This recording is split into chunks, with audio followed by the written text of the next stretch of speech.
જિલ્લાના વરખડ ગામમાં ચાલતી મેફેડ્રોન ડ્રગ્સની ફેક્ટરીનો મોટો પર્દાફાશ થયો। મુંબઈ પોલીસ અને નર્મદા પોલીસે સંયુક્ત ઓપરેશન હાથ ધરી કરોડો રૂપિયાના ડ્રગ્સનો જથ્થો જપ્ત કર્યો છે। આ તપાસ દરમિયાન વરખડ ગામના એક મકાનમાં દરોડો પાડવામાં આવ્યો હતો, જ્યાંથી ડ્રગ્સ બનાવવાની પ્રવૃત્તિઓના પુરાવા મળ્યા હોવાનું સામે આવ્યું છે।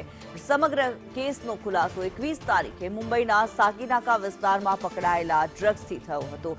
તપાસ આગળ વધતા ડ્રગ્સ સપ્લાયર વઝુલ કમર અબુલ વફા ચૌધરી ઉર્ફે પપ્પુનું નામ સામે આવ્યું હતું। કાર્યવાહીમાં અંદાજે 74 કરોડ 97 લાખથી વધુનો મુદ્દામાલ જપ્ત કરવામાં આવ્યો છે। આ તપાસ આગળ વધતા ડ્રગ્સ રેકેટ અંગે વધુ મોટા ખુલાસા થઈ શકે છે।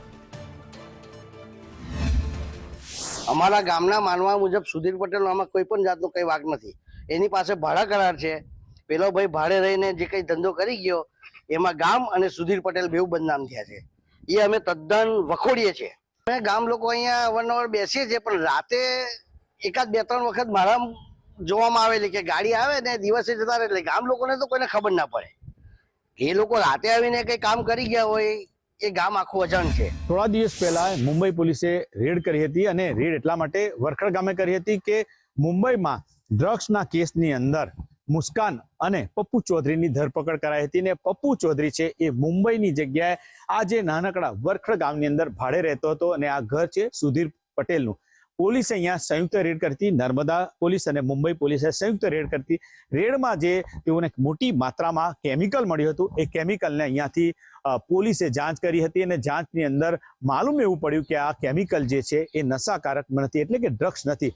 પરંતુ આ ડ્રગ્સ જે નથી એવું તો માલુમ પડ્યું, કારણ કે એટીએસ અને એફએસએલની ટીમે જ્યારે તપાસ કરી હતી, પરંતુ જે કેમિકલ પકડાયું છે તેને મુંબઈ પોલીસ પોતાની સાથે લઈ ગઈ છે।